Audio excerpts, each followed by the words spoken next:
Coming to you weekly from Studio de los Muertos. An audio digest for every mark and stand across the land. You are listening to the Rap and Wrestling Connection.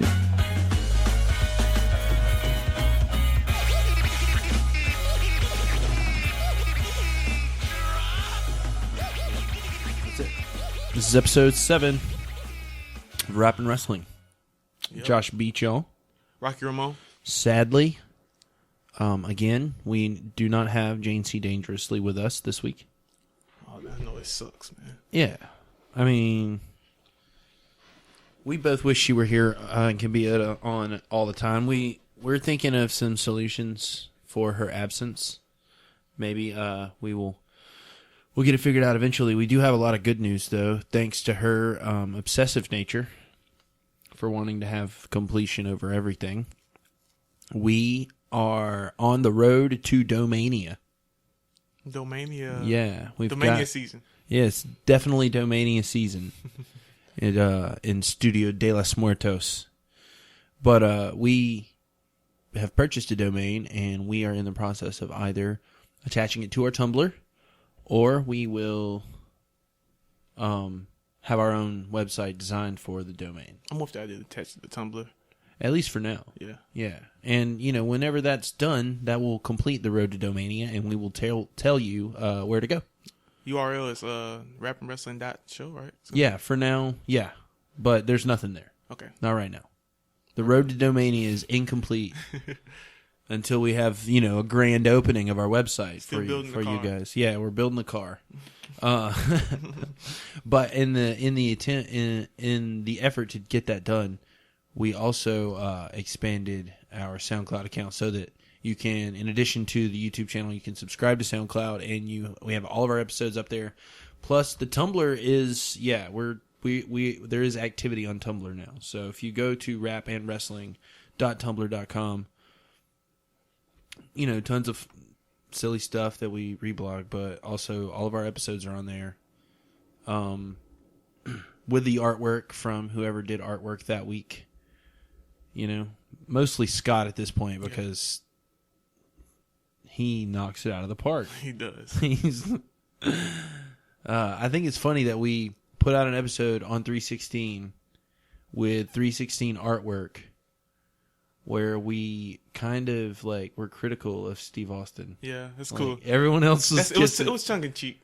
I liked it. I mean, all due respect. Yeah. I mean, don't get us wrong. We love Steve Austin. It wouldn't be so problematic if we didn't care. Yeah. But talent and morals totally different. Yeah, exactly. We are in a big debate over our Twitter account. We don't know what to do with it. We don't know which one we want to use, but we'll get back to you on that. But for right now, seriously, SoundCloud and YouTube is the best way to hear it. Eventually, we'll have a website. Check it out on Tumblr. Yeah, I mean, it's still in the process of happening. It's a road. It's a process. Road to Domainia. Yeah. Still building the card for Domainia. Yeah, got to build the card. Got to sell the matches. Got to figure out how to draw, man. We're booking it still. But how are they booking it? How do you think they're booking WrestleMania right now? At first, it was kind of but it's just coming along. A lot of circumstances with the Shane and Undertaker match. We just got to watch it Raw, actually. Yeah, just now. So, Undertaker, this could possibly be his last WrestleMania. That's just mind-blowing to me. It threw me off because the match was already confusing. First, it's off. It's Shane and Undertaker. Shane's back. Yeah. It's Shane and Undertaker at WrestleMania, but it's Shane and Undertaker at WrestleMania in a Hell in a Cell for the power of WWE Raw. Or it could be Undertaker's last match. Oh my God. You told me that a month ago. I probably tripped out. Undertaker's last match could be in 2 weeks. But what if I don't know. There were some guys on Squared Circle today talking about what it was like to be what was the reaction like on the Squared Circle subreddit when the streak was broken. And it was the same thing that it was everywhere else. It was just 2 minutes of confusion and silence, Yeah. That room though, being in that room was It's crazy, man. A silent Superdome. It was crazy. Did you immediately assume that it was an accident? Yeah, when I watched it, I was watching it live, so I was like, tripped out. But you were actually there, so yeah. Oh, I'm so jealous of you. You got to experience it like live. Yeah, and looking back, it's it almost ties for Daniel Bryan's moment for like the takeaway moment from being there at WrestleMania, because like it was eerie. That room went silent when Undertaker lost. And there's a gift set somewhere. We should find it and blog it. There's a gift set somewhere of just reactions. Yeah. It was on Squared Circle today. But, yeah, that was a heavy thing. So I wouldn't count out Shane winning. Oh, no. Because the streak's broken. True. I mean, people are upset in hindsight that Bray Wyatt lost to Undertaker. If Bray Wyatt had won the Undertaker, had beaten Undertaker, he would be in a completely different spot on the card now. Without a doubt. Yeah. He's going to get his push eventually, though. He'll get his push, his monster push. Jacie Dangerously would disagree or not even care that he was getting that push. She is totally checked out of the Wyatt family completely. She checked out the Wyatt Hotel? Yeah, she does not. She left the family. She abandoned the family. I mean, honestly, I've kind of had one foot out the door for a good while too. Like Luke is the money, man. But doesn't it play into part like his inconsistent booking? I'm pretty sure it has a big part with him, right? Because like he'd get a push one night on Monday night, but also his character's inconsistent. Sometimes he's concise and scary, and then sometimes he talks way too much. Yeah, to make him short. Like people, I don't know, creative team, they think like these long, overbearing promos actually helps the character, and it doesn't. No, short and sweet always works. Always, as evidenced by how they've been selling my favorite match going into WrestleMania, AJ Styles. Y2 Jack. AJ Styles. Dude, and like Jericho barely has to say anything to be one of the most loathed people in the WWE right now. He is a legend that everyone loves. Loves Jericho. Mm-hmm. But not right now. AJ's like the golden boy right now, man. Dude, yeah. Somebody on Squared Circle was like, is it true that AJ's the third most over wrestler? And it's like, it's not a kayfabe tier list. It's not, you can't really rank overness. Not right now. Yeah. Because it's not, you can rank overness when there's one person who's clearly over everyone else. Okay, so like, who would you think would be in the top three then? Like, besides AJ, would be Dean and, of course, and who else would be that second spot? See, Who would? I can't imagine AJ's that. I mean, is Triple AJ H? really that over? Triple H is pretty over right now, man. Dean and Triple H right now. And it helps that with Triple H, he's putting on good matches, man. Okay, Great the show opened tonight with Roman. And he also had a promo on SmackDown. Something about the facially reconstructed face of Roman Reigns. I don't hate it as much. I mean, maybe he's talking differently with it. Or maybe it looks different and I just don't notice and it's not as punchable anymore. Maybe they did Botox on his face so that he couldn't move it as much. It's not punchable no more. Not as punchable. Believe that. Yeah, it's been a weird week for rap and wrestling on the internet. Like together. It's converged in a few places. Like, first of all, I didn't know until just a couple of days ago that Lil B had a song called Kurt Angle. Yeah, I never heard it, but I've seen it before. Well, never meant to watch it. Listen to it, I mean. I like Lil B. It's awful. It is. Yeah, it's awful.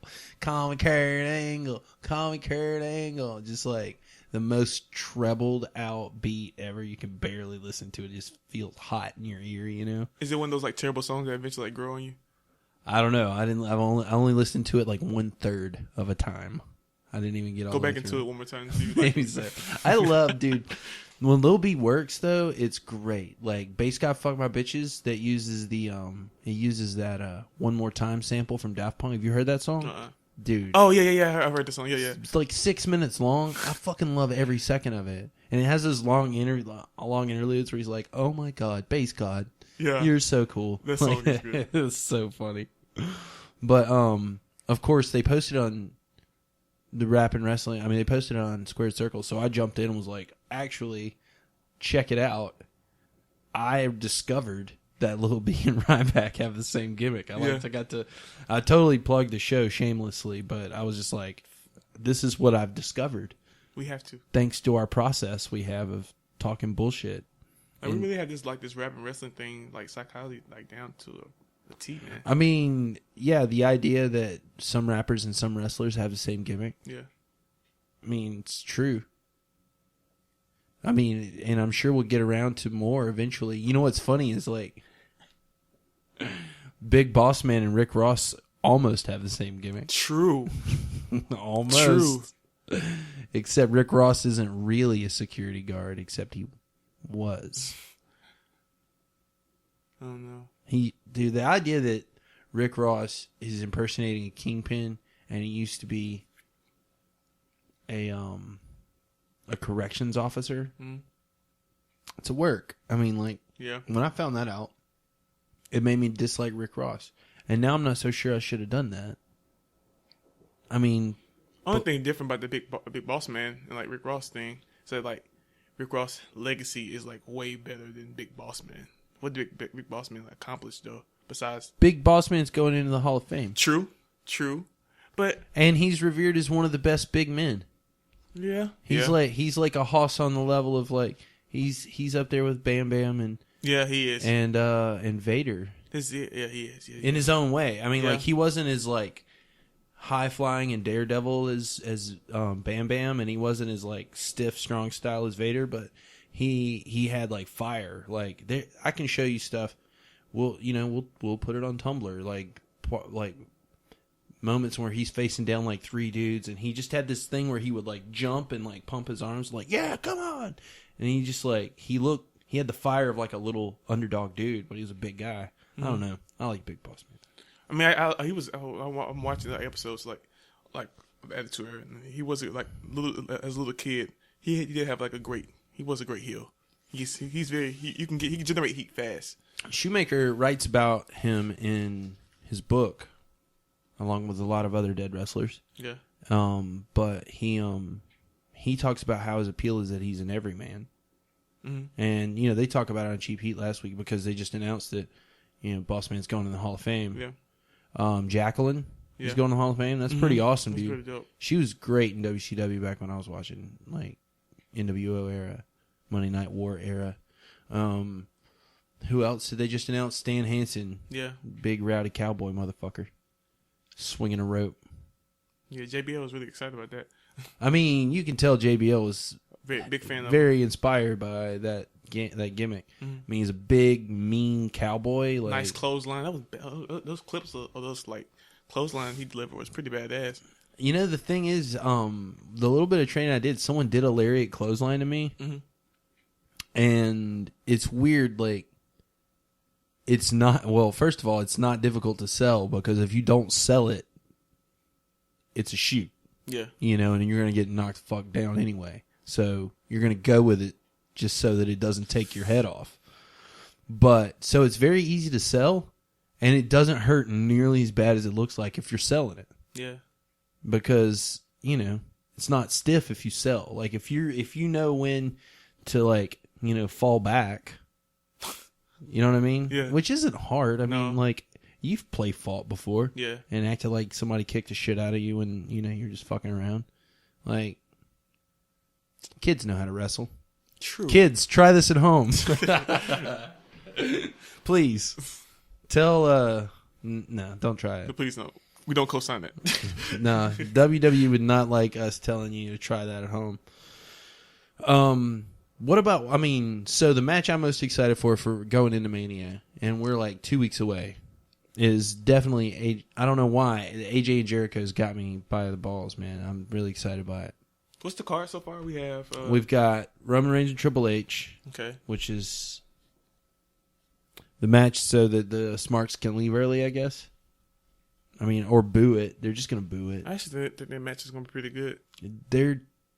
This new the you know, I'm gonna keep calling him. Ever since I heard Michael say something about the facially reconstructed face of Roman Reigns, that's what I'm gonna call him from now on. I think. I don't know why. He's turned into a psycho. He's like dude. He's like an evil ex-boyfriend in like some Lifetime movie. Yeah, the facially reconstructed face of Roman Reigns is a nice cold killer. Like, he's really terrifying. And like, he looks at the camera and he's not scared. I wish he would talk to the crowd. He doesn't need to talk to anybody. I mean, if he's going to talk to anybody, he should address like the crowd. Like, he had a perfect moment to do it tonight on Raw when he said, in the opening, he tells Stephanie, like, I'm going to your stadium and your ring, your show, and I'm going to be your husband and take my title. And there's nothing that... Pause. He says, there's nothing that you and your family or your daddy's money can do about it. Yeah. But what he should have... In my opinion, he should have said, there's nothing that you... or your family, or any of these people here can do about it. Yeah, and like acknowledge the booze. And acknowledge the booze, but at the same time look determined and not lose any of your face status. That's not a heel turn. Addressing that the crowd's booing you, John Cena does that every time. Yeah. Like you said that. John Cena that's his bag. Yeah.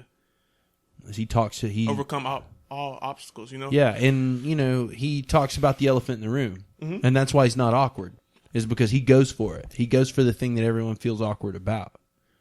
That's how you kind of overcome that gap, is by, like, if something's weird, you talk about that immediately and call it out and make it obvious and make everyone else see it. Yeah. And then once everyone else has seen it and we're all looking at it together, it's not so weird anymore. That's how Cena does it. Yeah. He's just like, I know that there's some people here that don't like me, but I'm going to do what I do anyway. And then it's like, oh, well. That makes John Cena, he's so good on the fucking mic. I miss him. He can alter those boos, man, and like push them to the side. You won't even be booing him anymore because he's so good on the mic. John Cena, come back. Saw him in a suit talking about, they did that weird video package about the match. It bored us to death, man. The second time especially. Yeah. And man, watching Raw live is quite the slog at 3 hours, man. With commercials. Ugh. But, Road to WrestleMania, it's pretty exciting. That was an underwhelming Philly show, though. Yeah, it didn't seem like, it really have Philly feel until like they start booing the Braun Strowman and Dean Ambrose. Right. I mean, I forgot he was in Philly. They didn't even rain shit down on Roman to the extent that... That was smart, not to have Roman keep coming out. Yeah, he only came out once at the beginning. He shushed Stephanie. Don't give the fans a chance to boo, That, and who's going to hate a brawl out back? And the way they revealed him with a shot of him standing in the shadows or standing in the spotlight in front of the garage door with nice angle. The hoodie. Ex-boyfriend. Yeah, he looked psychotic. Yeah, exactly. It was scary. Scary Roman, man. He doesn't have to be a heel. He can still be threatening. We're just gonna watch him turn on him again. He's gonna ruin it or something. Maybe the the surgically reconstructed face of Roman Reigns has Botox injections that prevent him from making any stupid faces. That's my theory. Instead of them like fixing his nose, that was a work. They just really took him in to paralyze his face so that he couldn't move it anymore. I wish they'd make him stop saying stupid shit. Yeah, I don't know what they can do about that. There's not. Don't have him talk, man. The Goldberg fit would be awesome for him, man. Yeah, for sure. I mean, say what you want about Ryback. He's way better on a microphone than Goldberg was. True, and I'm not really saying much at all. No, but he's gotten way better. I will give him that. Dude, I like his whole break it, take it thing. Yeah, I'm into it, man. And they don't do the feed me more anymore. Like when he comes out, he doesn't do the... And then he doesn't do it in the ring. None of the crowd juicing stuff. Like he's going like... He's playing it really straight. Not even like a heel, just straight. Yeah. He's like really like, I don't know. I don't know how to describe his character, which is kind of good for once. I agree, man. Like I don't know what to call it. I'm excited about Ryback, and I'm excited about the U.S. title match. They haven't done anything with it, but it's an awesome underdog match with a tiny little champion and a big monstrous bully guy. I mean, I think that Ryback could win. I wouldn't mind if Ryback won and went on a tear with the belt for a while and just like defeated the shit out of everybody until a real strong man arrived. Oh, no. A real strong man from the mountains of Switzerland with an uppercut that could destroy that giant. I just want Cesaro, man. Yeah. I want Cesaro in my life again. I think I know what to call Ryback's gimmick. Like, you know when you create like a wrestler or a player on any game? Like, it's called default. Yeah, he's the default. He doesn't have an entrance. Yeah, they didn't even give him an entrance last time, and he wasn't even. They didn't even do. They weren't on the show this week at all. Yeah, which is I don't know. Well, people were down on it anyway. So they made a new match on Raw tonight, and on SmackDown last week. All right, they made the triple threat. Face to face to face. The triple threat of Charlotte. Yeah, face to face to face. The little segment they had. Yeah, that was. You like it? Charlotte's not super strong on a mic yet. She's getting better. She is getting a little better. SmackDown was a little painful for me though. I don't know. Do you want who would you give the mic to? I tell you one thing that they did do on SmackDown that I dug. Sasha finally called it out. She's like, check the record. I haven't lost. And I was like, yes, dude, I've been paying attention. I've been waiting for it. Yeah. I knew that nobody had gone over Sasha. That got me too. Dude, it's just like, thank you for paying it off for those of us who've been paying attention. Like, she's lost once in a pin since submission since she won the NXT Women's Championship, and that was when she, passed the belt to Bayley. So, on the main roster, probably the most protected wrestler on the roster. Her and Roman. She listens to the internet too. She'll she knows what's up, on dude. Tumblr. She's always on Tumblr. She's all about Tumblr. She's on our Tumblr. Yes. That's for damn sure. That's everyone, wifey. Everyone on this show, including Jacie Dangerously, who is not here tonight, all three of us are equally obsessed with Sasha Banks. That doesn't make us special because everyone's obsessed with Sasha Banks. Yeah. She's amazing. Yeah. She's gorgeous. She's an incredible athlete. She's one of the most charismatic wrestlers right now. I've seen a minute, for real. Yeah. She and Seth Rollins, man. The man and the woman. The man and the boss, dude. Let's make them I say let's make them a team. I don't want Sasha Banks on a team with anybody ever. Yeah. Ever, ever, ever. I want her to, first of all, no one can trust Sasha Banks ever because she's only in it for herself. And second of all, she doesn't trust anyone because she's only in it for herself, period.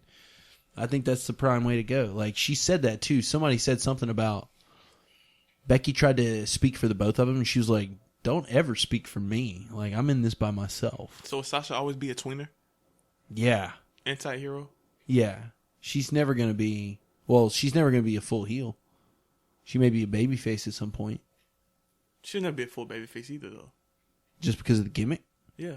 It's the gimmick. It's the arrogance of the gimmick? Yeah. It's just too arrogant. And it's too all about me. First off, her nickname is The Boss. So, so that always plays a part into it. She's going to be heel the way, Triple H and Kanye West are healed. Yeah. And Austin's a heel too. CM Punk was a heel. Partially. I know that Austin is a heel, intellectually. Yeah. But I don't know if even at the time I would have been young enough to watch it to ever consider Austin a heel, personally. Yeah. Just because he's always just been so kick fucking ass. The way he walks to the ring he's could take somebody's head off. Yeah. He looks dangerous, legit. He's zoned in when he walks to make that entrance. Oh yeah, dude. Triple H, he's zoned in too. He's like, don't fucking talk to me I at have all. no shame about going another 2 weeks on Steve Austin love. It's a whole month of 316. Okay, True. It's March 2016. Let's make it it's the only time this century that we can celebrate Steve Austin for an entire month. True. So yeah, let's keep it going. Like, and last week we had some critical things to say about Steve Austin, and ever since then, that day that the episode released, being 316, it was like,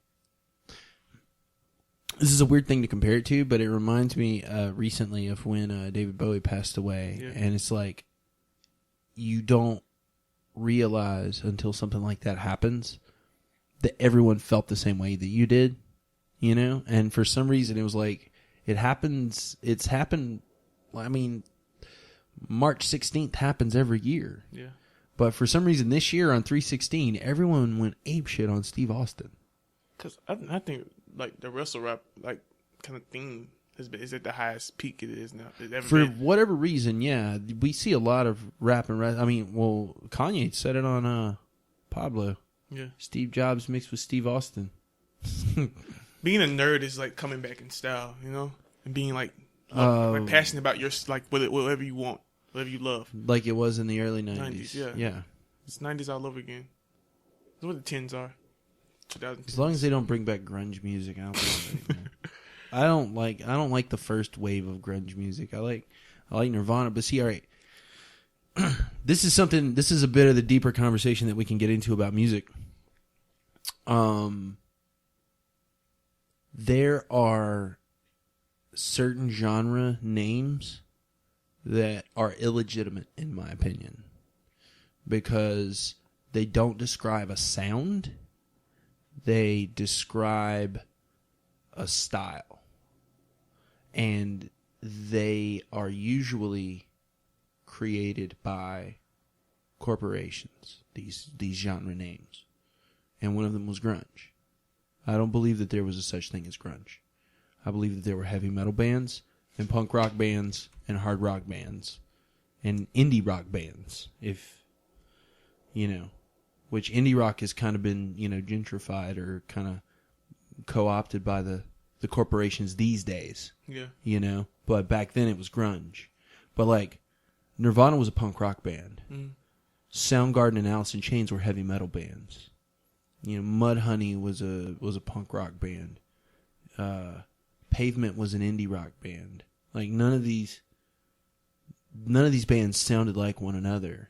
It wasn't a genre in its sound. It was just MTV and the labels seeing a market that they hadn't capitalized on yet, as far as like emergent musicians in the Pacific Northwest, mainly. Mm. And so they just went up there and found all these bands and signed all of them. And to market them, they put them under an umbrella genre name. Which music tends to do a lot. I tell you what they're doing that with these days, and it really upsets me because I listen to lots and lots of dance music of different genres. The name EDM makes me upset. Yeah. Because, like, I try to tell people that what I like to listen to the most is rap music and dance music. And like, oh, so you like EDM? And I'm like, no. I didn't say that. I hate that too. But I can't describe to them like EDM is an illegitimate genre that does not exist. Yeah. Like what I listen to is specific dance genres that are different from one another. Like True.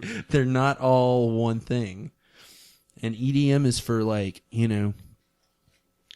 broed out dudes and girls and pasties. Like hype bros. Hype bros. Yeah, exactly. That's exactly it. Like those, dude, they need a more trap theme. You know what? I was paying attention to some themes on NXT this week. By the way, NXT's card last week, if you have the network or Hulu, you can go back and watch last week's episode of NXT. It was one of the best of the recent run going into TakeOver Dallas. They had 2 tag team matches. One of them was a women's match. Asuka and Bayley versus Eva Marie and Nia Jax. That was incredible. Mm-hmm. Bayley and Asuka, at least. Now, you've got some A lot of ink has been spilled over Eva Marie, man. You think that her shittiness is a work? I think so. You can't be that bad, Josh. You can't? You can't. You say as hard as you see her working on Twitter. And she's always, have you not? You see. For the record, Rocky knows how hard Eva Marie works on Twitter. She always posts videos of her working, but I don't know. She probably can't be that bad, but I don't think that she could be that bad. You can't. You're working to get better. And at night, we really haven't seen the best. But see, of her. people turned on her and said that she couldn't wrestle. So what if, because this is like, the rules are a little different now. How do you work the smarks? You know? Yeah. And you have to get the upper hand somehow, that boy. And maybe they like heard the whole like you can't wrestle thing, and they were like, they hate her. Yeah. It's perfect. They have to get up. They have to get the upper hand eventually, you know. I don't know. American Alpha is headed into the tag team championship match. Yeah. With who did they? Vaudevillains. No. Well, they beat Vaudevillains, and that was an awesome match.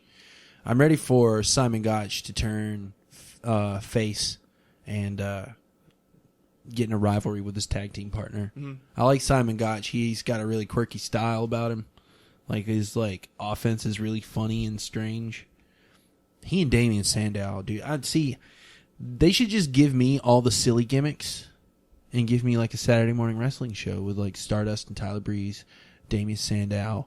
Give me Elias Sampson. I hate that guy, but I could do something with him on a silly kids show, wrestling show, like with all the cartoon gimmicks. Mm-hmm. Fandango, the Social Outcasts. There's so many of these guys that don't get used as much as they could because they are trying to appeal to everyone. Yeah.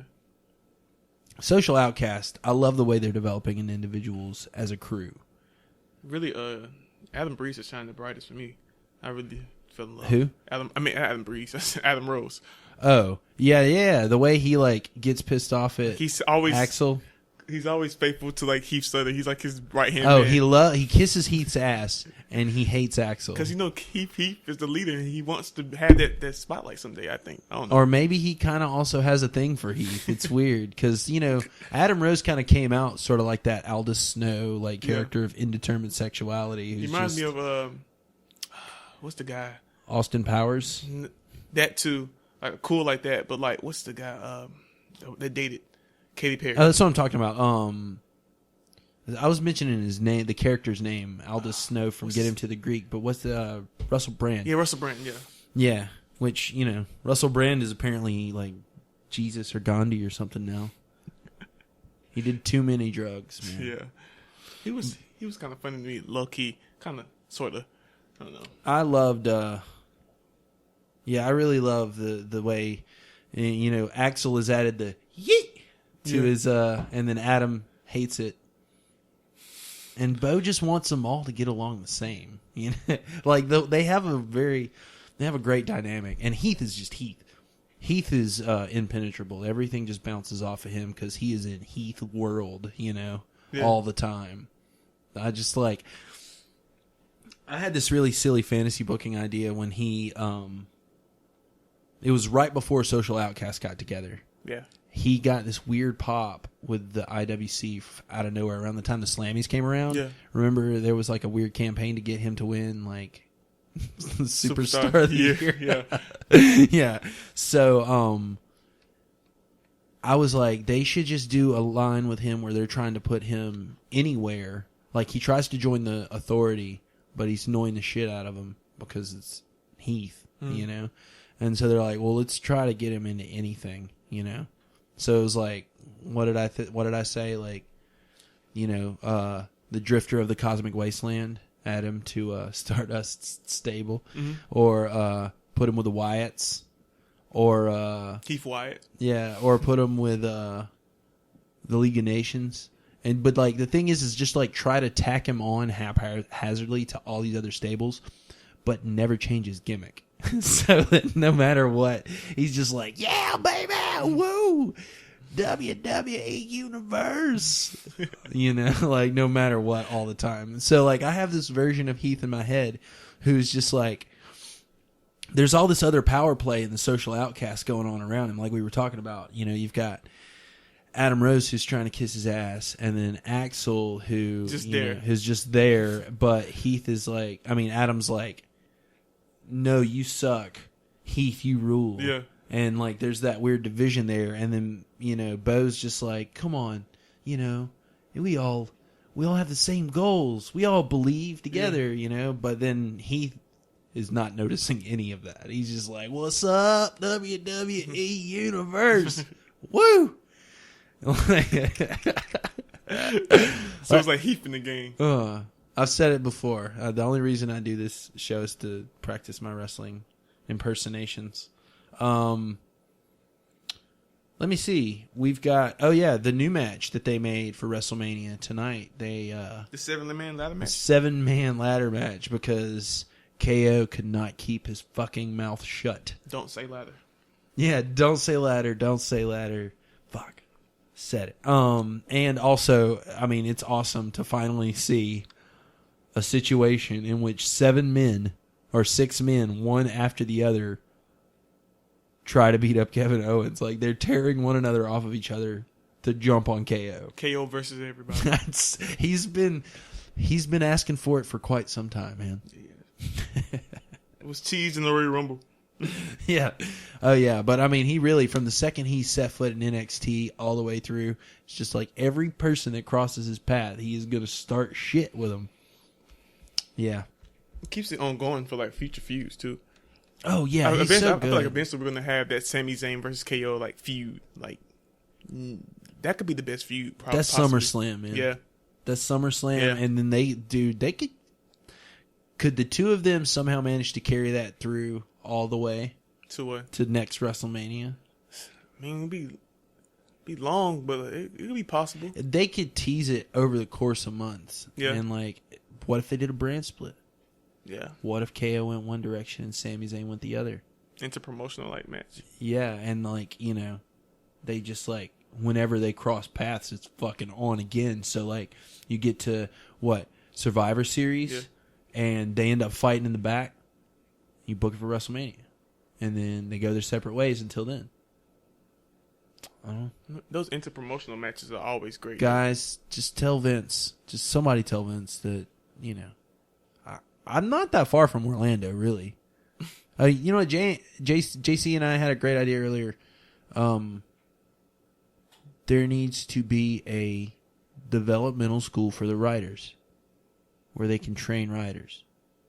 Because they've got the greatest booking minds alive, you know, outside of the new guys doing stuff in, you know, ROH, PWG, New Japan, Lucha Underground, all that stuff that we don't watch, which we should, like you said. But I mean, like, Paul Heyman could, you know, teach people how to book. It's a fucking shame that JR is not employed by the WWE. He doesn't need them. He doesn't need them, but they need him. They need him to be like over. Yeah, the on-air talent with Cole. Him and Cole could be over that together. Let him book, man. Yeah, let him book. Yeah. His experience alone. Let Daniel Bryan book. Apparently, Road Dogg booked for a while. I don't know. You know, Noble books too. Yes, I did know that. Joey. Apparently, Noble booked the 15 Rumble. Yeah. Yeah. It was good until the end, man. I don't know. I didn't mind it until the end. And the end is just like, nobody fucking cares about Roman, man. Let it go. I wonder who booked that cash in WrestleMania. Apparently, they didn't tell Seth that was happening until halfway through the show. I think he had already finished fighting Randy before he found out that he was going to win the World Heavyweight Championship. So that was real, like, emotion. Yeah, can you imagine how excited he was, man? And it comes full circle of him swinging the title. Oh, dude. You saw that gif? Oh, yeah. I love it so much, man. I love Seth. Oh, he's the man. So we got Triple H versus Roman Reigns, Taker, Shane. Mm-hmm. The street fight, which has been built to such a pace right now, because right now, Dean Ambrose is single-handedly been given the keys to the hardcore to kingdom. the future of hardcore. Yeah, he is the one man future of hardcore. The savior. The savior of hardcore, dude. Cause that'd be a dope ass like nickname for him. Well, you know, the first 50 times Michael Cole said it, and then we would be sick of that too.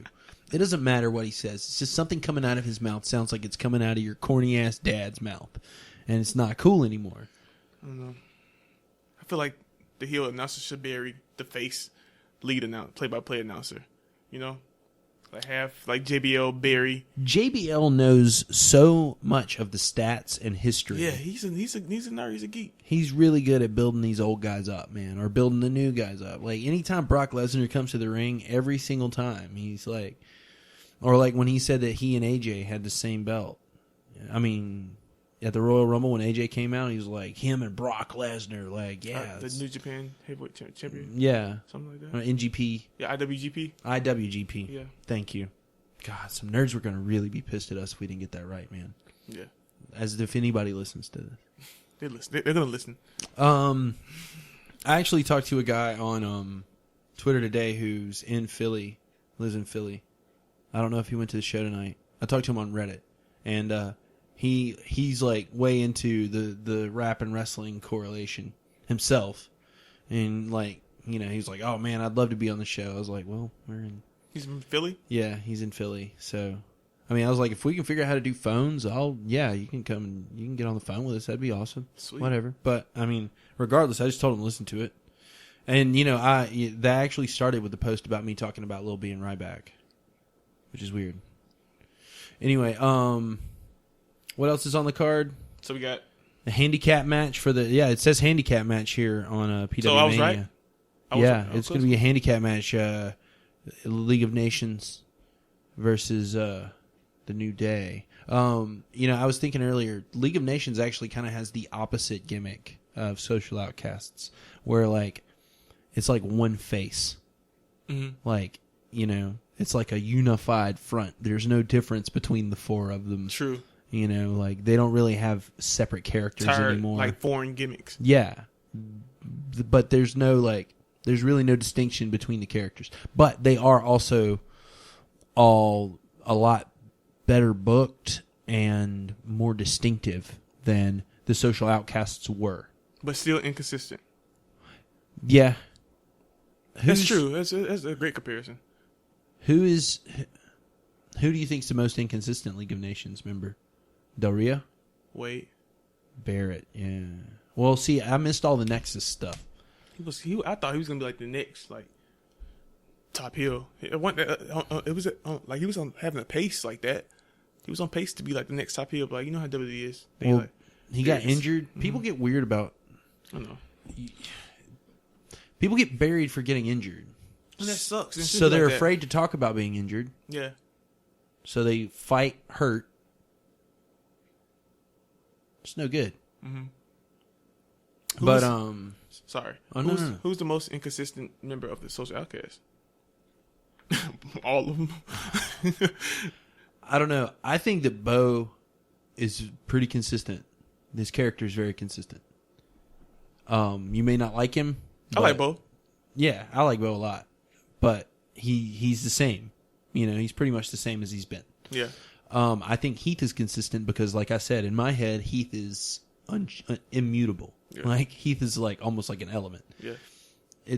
My love for Heath started with Slater Gator. Yeah. Curtis Axel. He's probably the most inconsistent. Adam Rose had a different gimmick at one point. Yeah. Completely different name.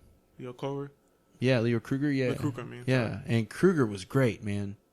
If you can find the promo class with his last promo as Leo Kruger, Leo Kruger. He shoots a little bit, and he's like, "You never appreciated me, and now you can't have me anymore." He's like, "No, don't cut me off. I'm going to finish this." Like, he's like chilling. It was great. But then he became Adam Rose, who was like happy-go-lucky party boy Adam Rose, and then he became, the thorn in the rose bush, and now he's just there. I mean, he has a character that's kind of consistent, but now he's just sort of fussy. Yeah. But they're all, dude, they can all work. They all can work. It's just, it sucks that they have to be dumbed down to like jobbers, you know? But they are. I like how they're admitting like, hey, this is what we are. I don't care. We're the social outcasts. We're outcasts. Yeah. But, you know, you love us. You love us. Yeah, we love them. We love I love Everybody them. loves Heath. Everybody loves Bo. When I first started watching again, it was like in the last maybe like 2-3 months of 3-man band. And I hated him. But, you know, you start back and you're not smart yet. And so, you know, you hate him and you hate Miz, but like, I still hate Miz sometimes. Yeah. Because Miz is just that good at being a shitty heel. You know? I'm astonished at how spooked I am by Jericho. Like, his chanting AJ Styles on SmackDown and not saying anything else. That was like Bray Wyatt spooky, man. And then I like him winning tonight, too. Yeah. Because it shows like he's a seasoned veteran. He doesn't let distractions. Yeah, just because he's a heel doesn't mean he's stupid. Yes. True. Very true. He's just crazy. Yeah. So, if anything, you know, he's going to throw the match himself. Yeah. If he's going to lose, it's going to be his own cause. Yeah, he'll be his fault. Yeah. Either that or he's just going to get pummeled by the phenomenal forearm. Dude. Yeah, see, AJ, all these new guys coming in really make me want to go and watch old TNA, Ring of Honor, New Japan. You can. All this stuff that we've missed. Yeah. At the same time, dude, like, I want to watch Chikara so bad. I wish I had time. I'm so into that. See, like, I love the idea of cartoon wrestling. Mm-hmm. Like, I don't know, like, a lot of smarks hate on it and stuff, but I love Tyler Breeze. I love him. I love, you know, Adam Rose. I love the party bus Adam Rose. Like, you did? Yeah, I was all on board the Awesome Express because like they let him work more in NXT before they sent him up, and it's weird because like he had his gimmick in NXT for like a month and a half, 2 months before they put him on the main roster. He was not ready to go up. I think they just needed something, so they plugged him in, you know. But he had this really funny work style where he was, you know, just sort of playing with the person in the ring, you know, like playing grab ass with them and sort of like pissing them off and pushing their buttons and like making them uncomfortable. And then they would piss him off. Yeah. And then he would just like take him out. Almost without even losing his disposition. He'd just be like, oh, I guess party time's over. I'm going to give you a jump kick and a spine buster and send you on your way. All right, back to the party, you know. It was a cool gimmick. But they mishandled it just like they mishandled a lot of, you know, new gimmicks in WWE. Yeah, I feel like when you get to the main roster, you just, I don't know, man. It's just become like forgotten. It's just not good. Like NXT, like is a brand of its own. You can be yourself. There's no limitations. You know. You know, there's fatigue that goes in with a 3-hour Monday night show, and so like they need too many wrestlers because they have too much time to fill. They could easily keep those guys in NXT longer, or send them to SmackDown first, or something. You know, build them a little differently. It makes gimmicks get tired too, and overbearing. And it kind of if they even do anything with them, because like they have yet to use Tyler Breeze into anywhere near his potential. Like, go back and watch Takeover Brooklyn and the lead up to that, when he and Regal's relationship is so rich, and it's not like a traditional heel face, you know, boss employee like dynamic.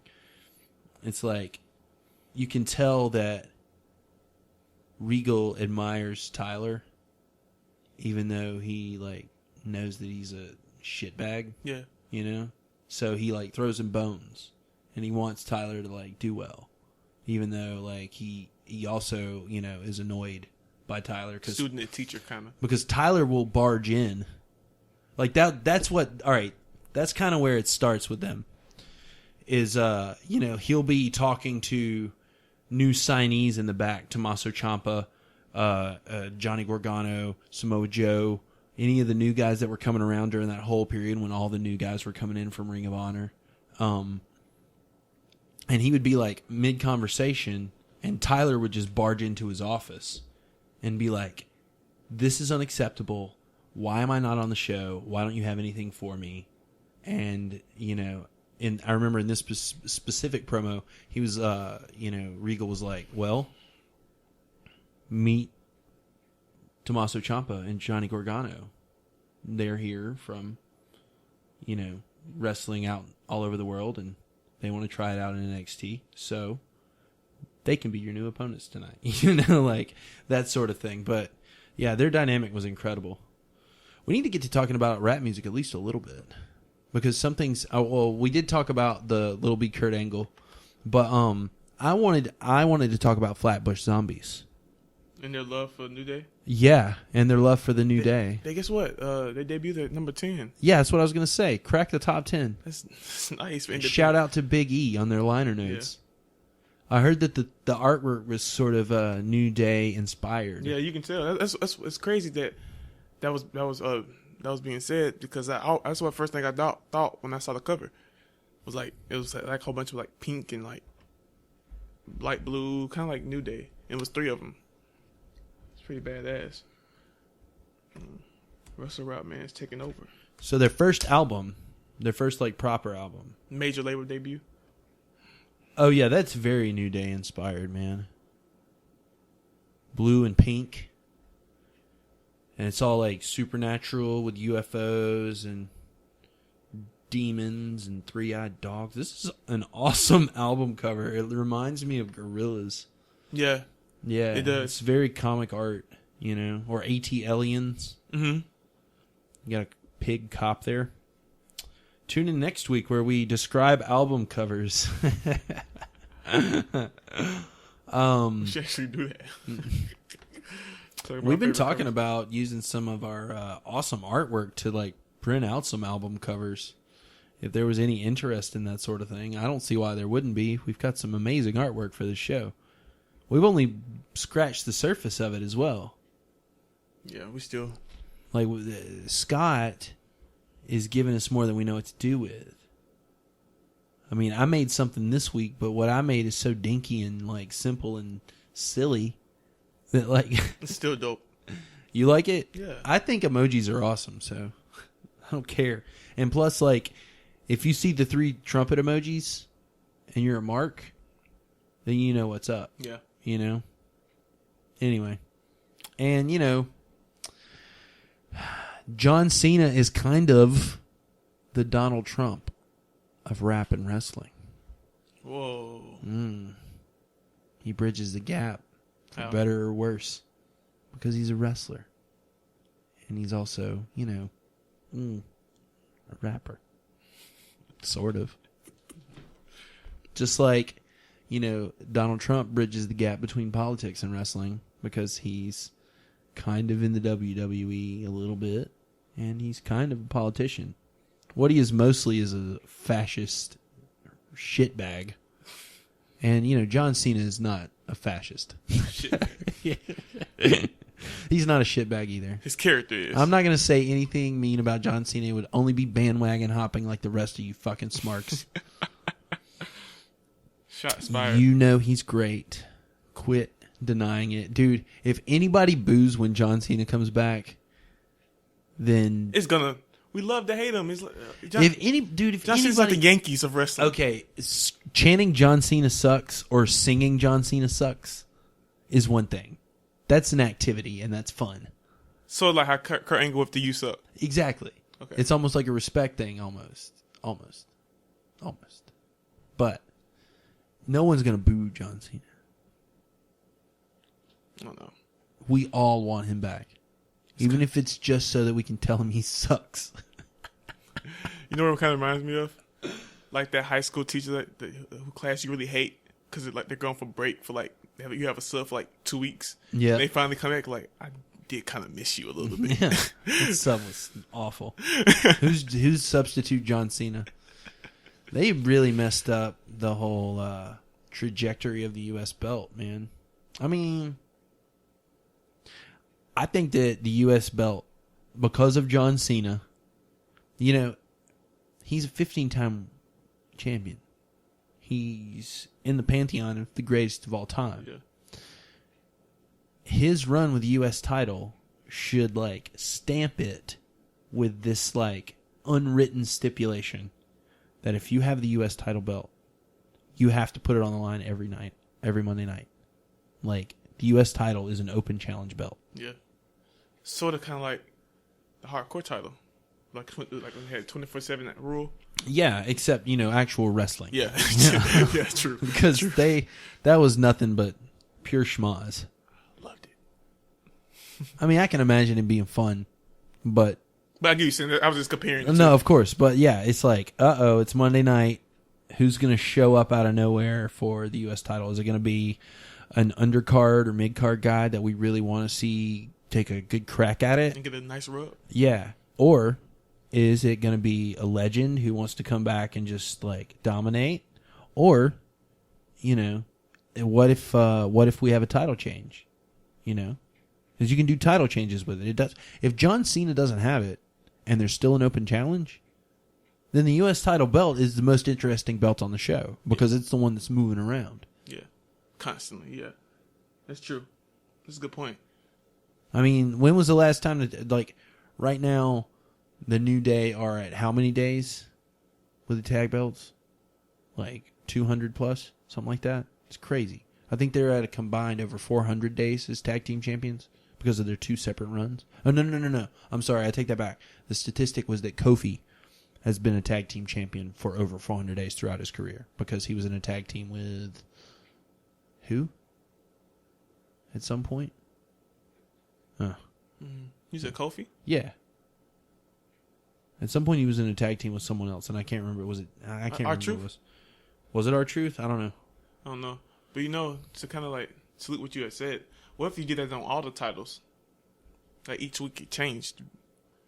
Like, I don't think it should change every week, but... No, I'm saying, like, have, like, the Divas title be defended this week on Raw, or the WWE Heavyweight Championship be defended on Raw this week. Every week a title is defended, but you just switch the titles? Yeah, but, like, necessarily just because the title is defended, I mean, like, it's going to change hands, but just, like, the thought of it changing hands excites people. It could potentially change hands. Yeah. I mean, you know, they were talking about what got Roman over in December of last year.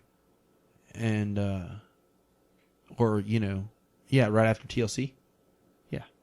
The Triple H got him, like, the beatdown got him over. Right? Well, no, we're talking about in Philly. Last time they were in Philly after TLC, when he beat Sheamus. And then Vince showed up and, like, all this stuff. And it's like... And he won the title? Yeah. Yeah, that was nice. Well, it's because the title changed on Raw. That's part of it, you know, in Philly for the Philly guys. You know, they love that. And plus, he just beat the chairman or the COO down. Superman punch on Vince too. And then he beat his son-in-law a couple weeks ago before that. Mm-hmm. So that really helped. The TLC beat down when he was serious, that helped. We marked out for that. Serious Roman, man, and right now he's pretty serious. Surgically reconstructed face of Roman Reigns is a pretty serious competitor. Say that 2 times. So the surgically reconstructed face of Roman Reigns. It sounds like a fucking like dramedy movie or something. It's my my client Brock Lesnar defeated the Undertaker's undefeated streak at WrestleMania. I practiced that a lot because I just couldn't help. I just loved the way it sounded when he said it. The way he said it again and again and again and again. It was beautiful. Well, speaking of wrestling rap, Riff Raff. Oh, yeah. And Kurt Angle. Mm-hmm. Dude, Kurt Angle and Rey Mysterio Jr. fought a match last night. Yeah. JR was the announcer. Sounds like a 90s fun fact, doesn't it? Yeah, but then Riff Raff. The 2000s. You know what, though? Riff Raff in a pink suit look pretty good. He's a joke. He's a silly man. Do you remember him turning up? What VH1 show did he turn up on? It's From G's to Gents. Yeah, it was MTV too.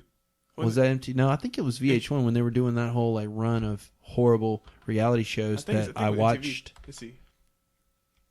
I watched all of them. Charm School. So you saying Riff Raff is like Cameron with the pink, the Dipset? Oh, he. I mean, he did look pretty fly in pink.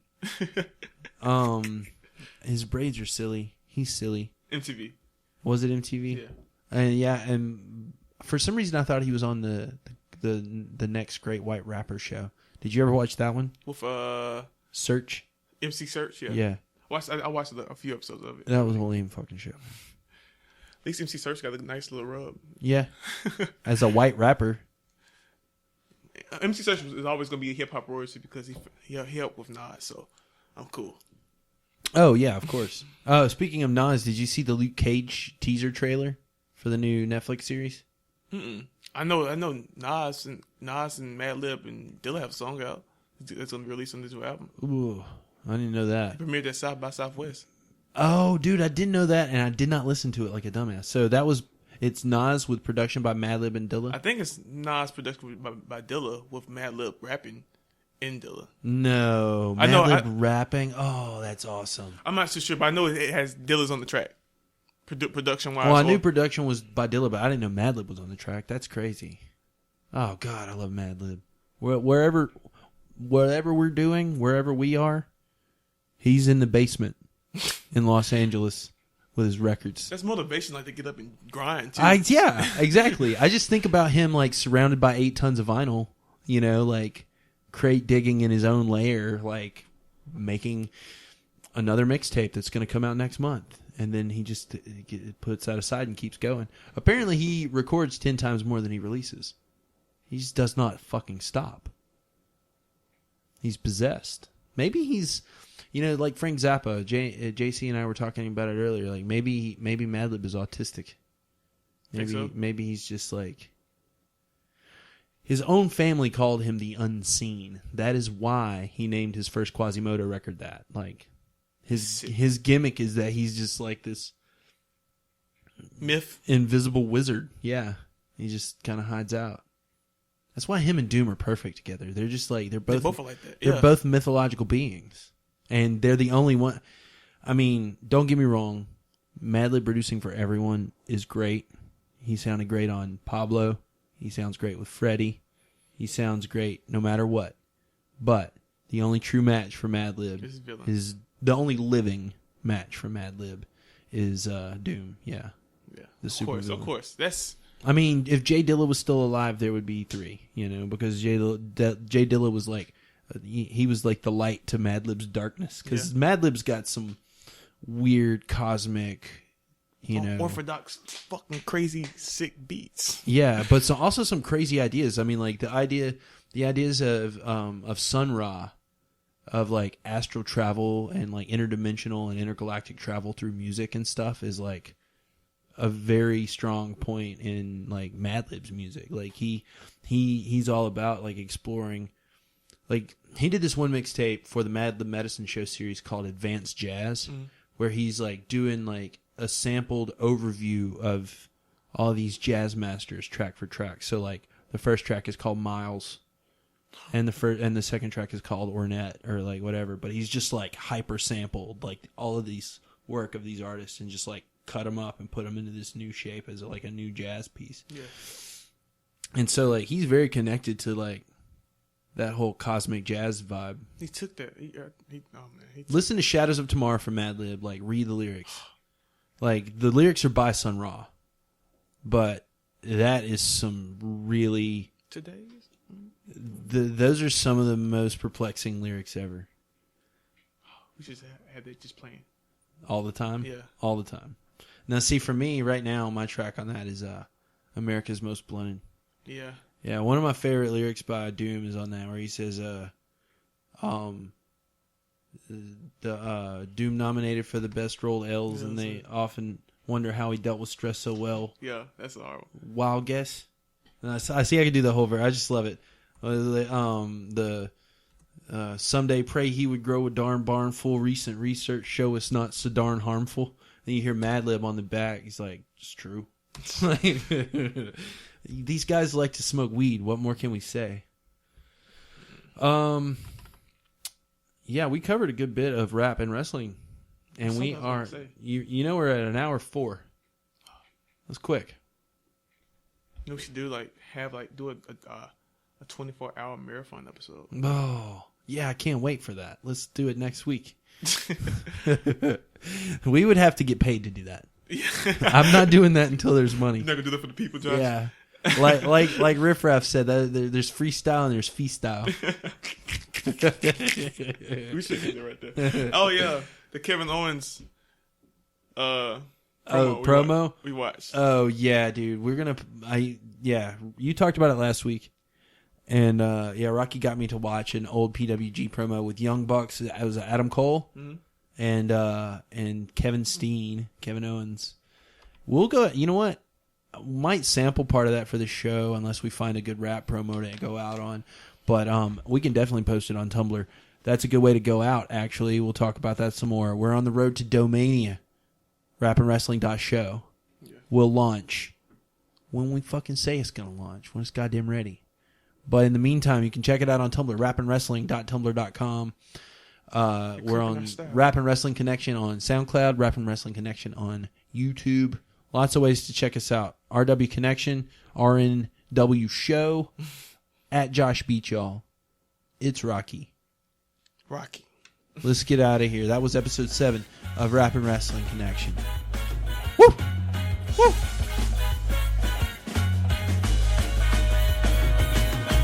The first thing I want to be done is to get that piece of crap out of my ring. Come on.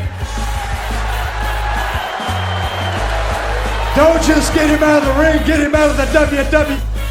Because I've proved, son, without a shadow of a doubt, you ain't got what it takes anymore. You sit there and you thump your Bible and you say your prayers and it didn't get you anywhere. Talk about your Psalms, talk about John 3:16. Austin 3:16 says I just whipped your ass. He is Stone Cold.